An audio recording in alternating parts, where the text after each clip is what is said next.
Hello friends, आप सभी का फिर से एक बार बहुत-बहुत स्वागत है हमारे चैनल दिशा ऑनलाइन गुरुकुल में। तो ये हमारा यूपी टेट 2023 के एग्जाम के लिए प्रहार बैच है, जिसका मुख्य उद्देश्य क्या है? अब की बार यूपी टेट पर सीधा प्रहार करना। तो यहाँ पर हमारी इंग्लिश की क्लासेस स्टार्ट हो रही है, जैसा कि हमने आपको बोला ही था कि हम आपके लिए इंग्लिश की क्लासेस लेकर आएँगे बहुत ही जल्दी। तो इसी तरीके से आपको सारी क्लासेस मिलने लग जाएँगी आगे आने वाले समय में। सारे कंसेप्ट्स आपको क्लियर कराए जाएँगे, सारे क्वेश्चंस कराए जाएँगे। तो आपको वीडियो स्टार्ट करने से पहले बता दें कि जो इंग्लिश का पेपर है यूपी टेट के एग्जाम में, चाहे तो प्राइमरी लेवल की बात करें, चाहे तो जूनियर लेवल की या फर्स्ट पेपर या सेकंड पेपर जो भी आप बोलते हो, दोनों में ही 30-30 यानी कि 30-30 मार्क्स का आएगा, कोई भी नेगेटिव मार्किंग नहीं होगी। और आपको जैसा पता ही चल गया होगा, आज के जो वीडियो है ये, इसमें हम नाउन टॉपिक को कवर करेंगे, जिससे यूपी टेट के एग्जाम में बहुत ज़्यादा क्वेश्चंस पूछे जाते हैं। कभी-कभी तो 5 से 6 क्वेश्चंस भी पूछे गए हैं, अगर आप प्रीवियस ईयर के क्वेश्चंस देखेंगे तो। और ये जो टॉपिक है, अगर आपको पता होगा, ये टॉपिक सिर्फ़ यूपी टेट के एग्ज़ाम में ही नहीं, जितने भी टीचिंग एग्ज़ाम्स होते हैं, सभी में ये टॉपिक बहुत ज़्यादा पूछा जाता है और बहुत सारे गवर्नमेंट एग्ज़ाम्स में भी ये पूछा जाता है। तो इसीलिए इस टॉपिक को रटना नहीं, अब समझना है। इस टॉपिक को जब आप हमारे साथ समझ लेंगे, तो आगे कोई भी क्वेश्चंस किसी भी एग्ज़ाम में आ जाए, आप देखते ही टिक कर लेंगे। कोई भी आपको टेंशन नहीं होगी, इस टॉपिक में ना ही कोई कन्फ्यूजन रहेगा। तो इस वीडियो में हम डेफिनेशंस, टाइप्स, एग्जांपल बहुत सारी चीज़ें आपको बताते चलेंगे, कवर कराएँगे और इसकी आगे क्वेश्चंस की सीरीज़ आएगी, क्योंकि देखिए कंसेप्ट तो समझ लिया, बट क्वेश्चंस करने की बहुत ज़्यादा ज़रूरत होती है। चाहे आप कोई भी कंसेप्ट समझ लीजिए, बट अगर आपकी क्वेश्चन सीरीज़ नहीं हुआ, बहुत कन्फ्यूजन रहने के चांसेस होते हैं। तो इसमें हम क्वेश्चन सीरीज़ आपके लिए आगे लेकर आएँगे। जल्द ही आपको बहुत सारी क्वेश्चन सीरीज़ करा दी जाएँगी, जो 3 से 4 क्वेश्चन सीरीज़ होंगी, जिससे आपको कोई भी क्वेश्चन आ जाए नाउन का, आप देखते ही फटाक से टिक कर देंगे। तभी तो हमने इस बैच को नाम दिया है प्रहार बैच। अब की बार यूपी टेट पर सीधा प्रहार। और हम तो कहते हैं कि आप यूपी टेट पर ही नहीं, जितने भी एग्ज़ाम्स हैं, सब पर सीधा प्रहार करके आइए, बट मेहनत करिए, क्योंकि आपकी मेहनत ही आपको सफलता प्रदान करती है। चलिए पढ़ना स्टार्ट करते हैं, एकदम अच्छे से पढ़िएगा और यूपी टेट पर सीधे प्रहार की तैयारी कीजिएगा। चलिए देखते हैं।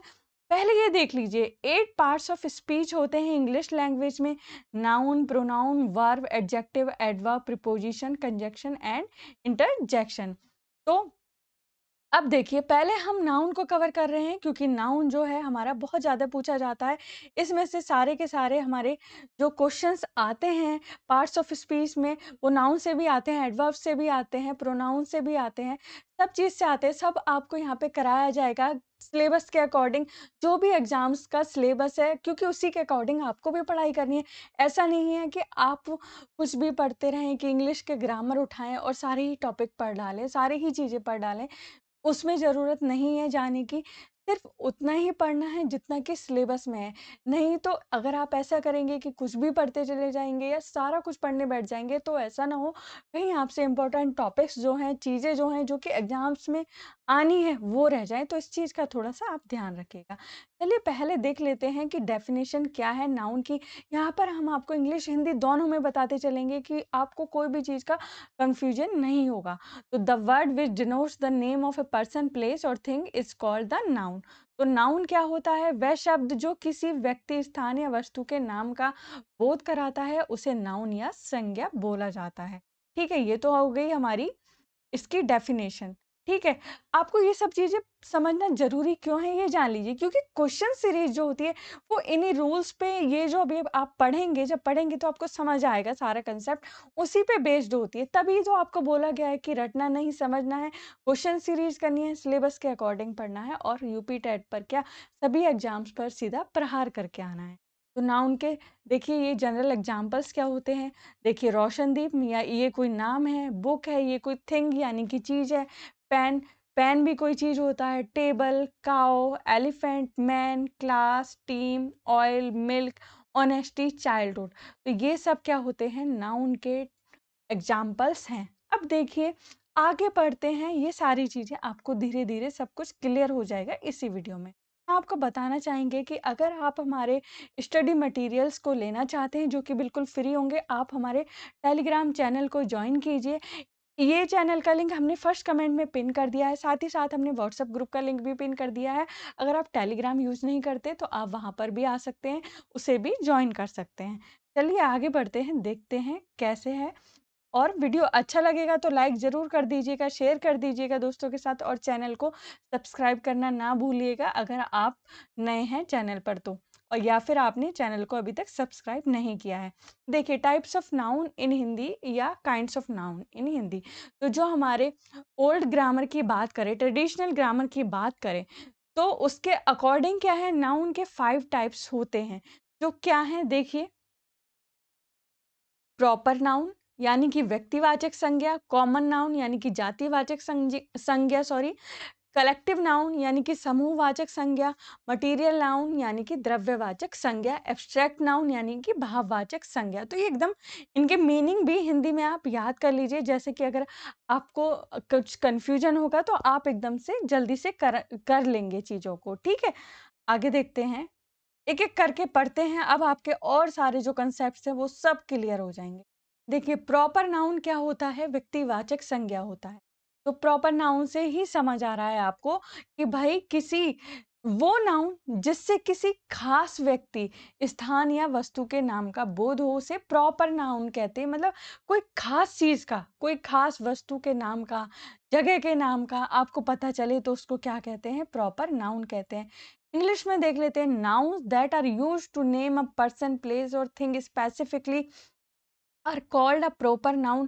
Proper nouns always begin with a capital letter. तो ये हमेशा किससे स्टार्ट होती है? कैपिटल लेटर से स्टार्ट होते हैं। देखिए समझते चलिएगा। और हाँ, समझने के बाद भी अगर कोई भी कंफ्यूजन बचता है या लगता है कि कुछ रह गया है या फिर कुछ समझ नहीं आया, आप हमें कमेंट बॉक्स में ज़रूर कमेंट कीजिएगा, या फिर कोई भी एग्जाम को लेकर कंफ्यूजन है तो भी कमेंट कीजिएगा। देखिए एग्जाम्पल्स देखते हैं। प्रॉपर नाउन के एग्जाम्पल्स देख रहे हैं अभी हम यहाँ पर। राम, श्याम, सीता, गीता, पटना, रामायण, संडे, मंडे, जनवरी, फरवरी, होली। तो ये बात कर लीजिए ध्यान मन में कि जितने भी फेस्टिवल्स के नेम होते हैं, जैसे इसमें दिया होली, ईद, ये सारे, या दीपावली देता, कुछ भी देता, जितने भी फेस्टिवल्स के नेम होते हैं, वो सारे के सारे हमारे प्रॉपर नाउन में आते हैं। जितने भी मंथ्स के नेम होते हैं, जितने भी वीक्स के नेम होते हैं, उसमें क्या है, सोनम एक अच्छी लड़की है, इसको और समझते हैं अच्छे से। Sonam is a good girl, यहाँ पर सोनम एक संज्ञा है यानी कि नाउन है, ठीक है? ये सब चीज़ें आपको समझाने के लिए अच्छे से लिख दी गई हैं। जो व्यक्ति यानी कि प्रॉपर एक लड़की का नाम है, ठीक है? अब देखिए आगे देखिए। राजेश एक अच्छा लड़का है, Rajesh is a good boy. यहाँ पर राजेश जो है क्या है? एक प्रॉपर नाउन है, जो व्यक्ति यानी कि लड़के का नाम है, ठीक है? तो ये था हमारा प्रॉपर नाउन। अच्छे से आपको समझ आया होगा कि किसी भी प्रॉपर इंसान का नाम या जगह का नाम जिससे आपको पता चले, वो हमारा क्या होता है? प्रॉपर नाउन होता है। सभी फेस्टिवल्स के नेम जैसे होली, ईद, दीपावली, जितने भी फेस्टिवल के नेम होते हैं, वो सारे के सारे हमारे प्रॉपर नाउन में आते हैं। जितने भी हमारी होली बुक्स होती हैं जैसे कि रामायण है, महाभारत है, जितने भी चीज़ें हैं वो सब प्रॉपर नाउन में आते हैं। मंथ्स के नेम और हमारे वीक्स के।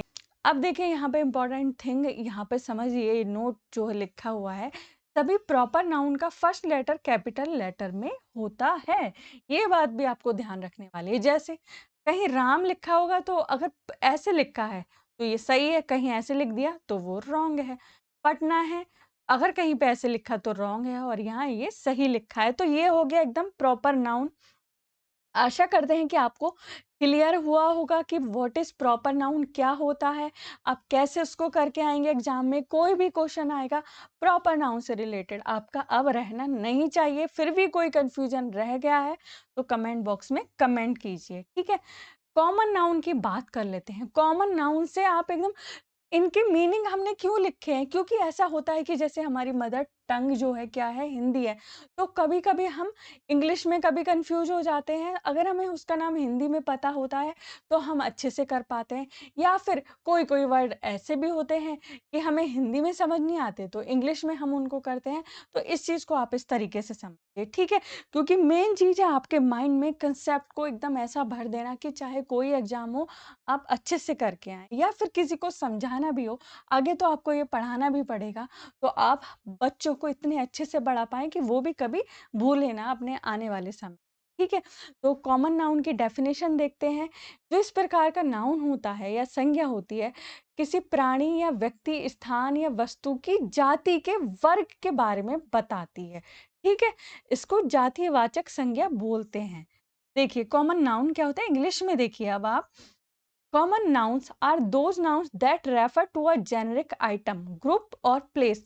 This means that unlike proper nouns, they are not used to identify specific people, places or object. देखिए specify नहीं करती है। Common nouns are not capitalized unless they appear at the beginning of a sentence. ठीक है? तो capital जो common noun होते हैं उनको कैपिटल लेटर से नहीं लिखा जाता है जब तक कि वो फर्स्ट लेटर मतलब सेंटेंस का फर्स्ट लेटर ना हो। ठीक है? समझ गए होंगे कि क्या है प्रॉपर और क्या है कॉमन। देखिए इंटर रिलेटेड होती हैं सारी चीजें बट उनको एक पार्ट में डिवाइड कर दिया है समझने के लिए कि भाई इसका ये नाम दे देते हैं, इसका कॉमन दे देते हैं, इसका प्रॉपर दे देते हैं। देखिए परिभाषाएं तो एग्जाम में नहीं आती हैं, बता दें, बट हाँ एग्जाम्पल्स देख लेते हैं। Cow, book, pen, boy, girl, bird, snake, table, town, country, cat, dog, river, man, women, lawyer, engineer. तो पता चल रहा होगा ना अंतर। अब काउ को प्रॉपर नाउन में मत लगा दीजिएगा क्योंकि काउ एक वर्ग के बारे में बताता है। काउ किसी का कोई स्पेसिफिक नेम नहीं है। कभी कभी बच्चे कंफ्यूज हो जाते हैं, काउ को प्रॉपर नाउन समझ लेते हैं, स्नैक को प्रॉपर नाउन समझ सकते हैं। ठीक है? तो अब आपको समझ आया, अभी आपने प्रॉपर नाउन पढ़ा और अभी आप कॉमन नाउन पढ़ रहे हैं, तो अंतर तो दिखा होगा, वो स्पेसिफिक है और उसमें भी जो कन्फ्यूजन वाली चीज़ें हैं वो बता दिया है कि फेस्टिवल के नेम, वीक्स के नेम, इसी तरीके से मतलब सारी चीज़ें अभी आपने जो पढ़ी और इसमें जो पढ़ी, इससे अंतर करते चलिए अपने माइंड में। और जब क्वेश्चंस अभी हम आपको कराएंगे, जब आपका टेस्ट लेंगे ना, तो आपको एकदम से पूरा का पूरा क्लियर हो जाए। ठीक है? तो आपको समझ आया होगा कि हमारा कॉमन नाउन क्या है। जैसे अगर कोई आपको एग्जांपल दे दिया कि Ram is a good boy, तो राम क्या होगा उसमें, वो प्रॉपर नाउन होगा। ठीक है? और बॉय क्या होगा, वो कॉमन नाउन होगा क्योंकि वो क्या है, एक जाति वर्ग के बारे में बता रहा है कि ये बॉय है। ठीक है? तो क्या हुआ, ये हमारा जातिवाचक संज्ञा बताता है, बॉय, गर्ल और ये सब। और जो क्या कहते हैं, ये हमारा राम, ये प्रॉपर नाउन, ये व्यक्तिवाचक संज्ञा की एक प्रॉपर नाम दे दिया किसी चीज को। ठीक है? इस तरीके से इसको समझिए। ते हैं कलेक्टिव नाउन। कलेक्टिव नाउन भी देखिए क्या होता है, ये समूहवाचक संज्ञा होता है इसका नाम, जैसा कि आपको कलेक्टिव नाम से ही समझ आ रहा होगा। वह नाउन जो व्यक्तियों, वस्तुओं या जानवर के समूह का बोध कराता हो, उसे कलेक्टिव नाउन कहा जाता है। A collective noun is a naming word that is used to denote a group of objects, animals or people is called collective noun। जो जानवरों का समूह, व्यक्तियों का समूह, किसी भी चीज के समूह को वो जब डिफाइन करता है, वो हमारा कलेक्टिव नाउन होता है। अब देखिए कॉमन और कलेक्टिव में आप कभी कंफ्यूज मत हो जाइएगा। अब आप ये मत समझिएगा कि इंजीनियर कलेक्टिव नाउन है, वो कलेक्टिव नाउन नहीं। वैसे ही जो क्लास है वो एक समूह बताता है, वो किसी भी चीज का क्लास हो सकता है। ठीक है? क्राउड, ये पूरा भीड़ है। ठीक है? क्राउड का मीनिंग तो इसमें भी कोई भी हो सकता है। टीम, फैमिली, बंच, गुच्छा, कमेटी यानी कि समिति। तो जिससे प्रॉपर एक समूह का पता चल रहा हो। और जो हमारा कॉमन नाउन था, कॉमन नाउन का क्या मीनिंग है, जातिवाचक संज्ञा, जो किसी जाति को बता रहा हो कि भाई ये इंजीनियर है, ये लॉयर है। क्योंकि देखिए एक भीड़ है, उसमें तो इंजीनियर भी हो सकते हैं और लॉयर भी हो सकते हैं, डॉक्टर्स भी हो सकते हैं।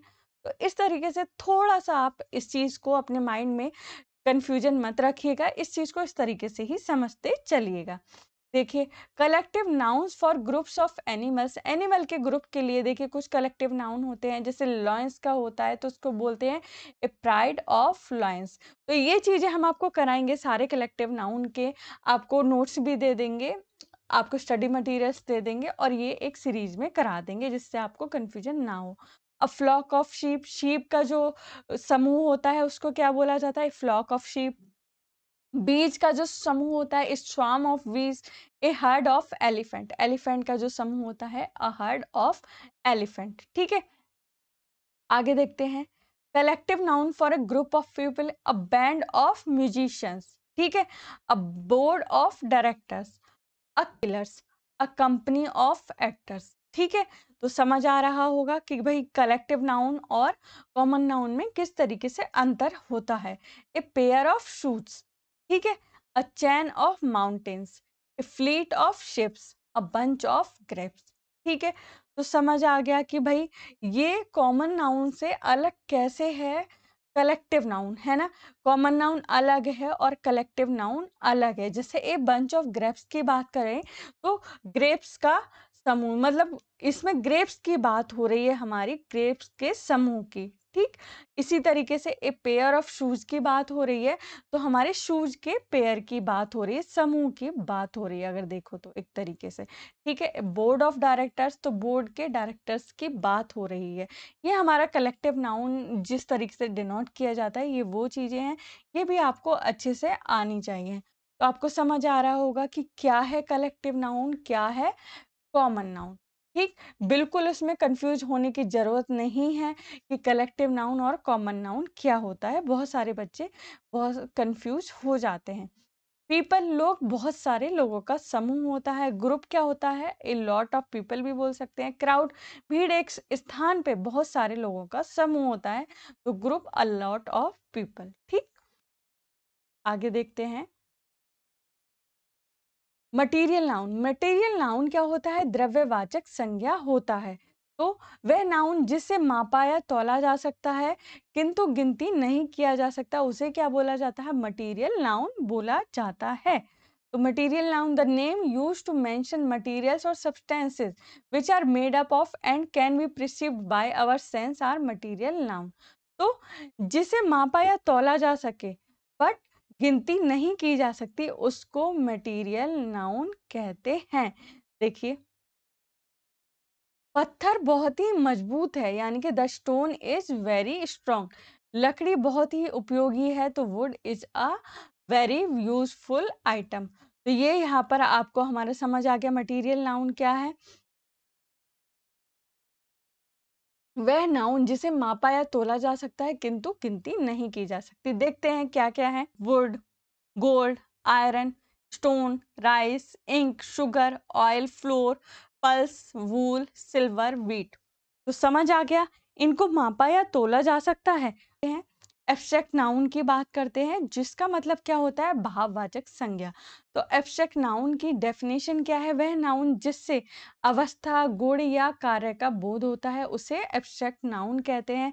Any entity that can not be perceived by the five senses of the human body are called an abstract noun। ठीक, आगे देखते हैं। एग्जाम्पल्स क्या है?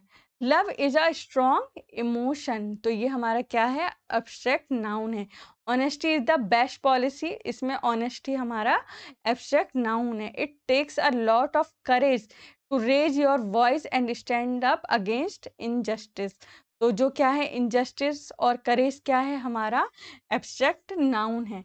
You should not misuse the freedom you are given, तो इसमें फ्रीडम क्या है? हमारा एब्स्ट्रैक्ट नाउन है। तो देखिए, ऊपर से समझ लीजिए, वह नाउन जिसे अवस्था, गुण या कार्य का बोध होता है, उसे एब्स्ट्रैक्ट नाउन कहा जाता है। जिसमें हम फीलिंग्स वगैरह ये सब चीज़ की बात करते हैं, वो हमारा क्या होता है? एब्स्ट्रैक्ट नाउन होता है। देखिए और थोड़ा समझिए, जैसे गुडनेस है, काइंडनेस है, ग्रेटनेस है, रिचनेस है, ऑनेस्टी है, विज़डम है, ब्यूटी है, ट्रुथ है, लाफ्टर है, लव है, डेथ है, चाइल्डहुड है, एटसेट्रा। ये सब हमारे क्या होते हैं? एब्स्ट्रैक्ट नाउन के एग्जाम्पल्स होते हैं। आगे देखते हैं। है, ईमानदारी सर्वोत्तम नीति व्यवहार है, यानी कि honesty is the best policy. हम ईमानदारी को देख, छू और सुन नहीं सकते, केवल आभास कर सकते हैं। इसीलिए हमने बोला फीलिंग की बात। जिन चीजों का हम आभास कर सके, उनको क्या बोला जाता है? एब्स्ट्रैक्ट नाउन बोला जाता है। देखिए, honesty is a noun but we can not see, touch and hear, only we can feel it. तो समझ आ गया होगा क्या होता है एब्स्ट्रैक्ट नाउन। अब देखिए, इसका इंपॉर्टेंट नोट क्या है वो देख लेते हैं। भाववाचक संज्ञा को ना तो छू सकते हैं, ना ही देख सकते हैं, बल्कि केवल अनुभव कर सकते हैं। ये अभी हमने पहले भी बता दिया, अब एकदम आपको याद कर लेना है। और हाँ, वीडियो अगर अच्छा लग रहा हो तो वीडियो को लाइक कीजिए, शेयर कीजिए। चैनल को अभी तक सब्सक्राइब नहीं किया है तो सब्सक्राइब कर दीजिए। आगे देखते हैं। तो देखिए आगे देखते हैं क्या है। तो देखिए हमारे कुछ और नाउन ऐड हो गए हैं। जैसा कि पहले हमने बताया कि पहले जो थे हमारे 5 तरीके के नाउन थे, बट अब हमारे मॉडर्न इंग्लिश में और नाउन भी ऐड ऑन हो गए हैं। देखिए ये कौन-सा नाउन है? कॉन्क्रीट नाउन यानी कि ठोस संज्ञा। तो क्या होता है कॉन्क्रीट नाउन? एक कॉन्क्रीट नाउन एक नाउन है जो उन चीज़ों के नामों को दर्शाता है, जिन्हें 5 इंद्रियों में से किसी के माध्यम से पहचाना जा सकता है। ठीक है? इसका मीनिंग देखिए क्या है इंग्लिश में। A concrete noun refers to objects that are material and can be perceived by the human senses. देखते हैं। Table, television, laptop, mobile. तो देखिए इसको एग्जाम्पल से देखते हैं एकदम। The book is on the table. तो बुक और टेबल क्या है? हमारा कॉन्क्रीट नाउन है, समझ आ गया होगा। कप ऑफ कॉफी में कप क्या है? हमारा कॉन्क्रीट नाउन है। Children open the Windows. Window हमारा क्या है? कॉन्क्रीट नाउन है। बस क्या है? हमारा कॉन्क्रीट नाउन है। तो कॉन्क्रीट और मटेरियल नाउन में कंफ्यूज मत होइएगा, एकदम से अच्छे से। उसमें हम काउंटिंग नहीं कर सकते हैं चीज़ों की। ठीक है, एक चीज़ बस वही चीज़ ध्यान रखिए अच्छे तरीके से।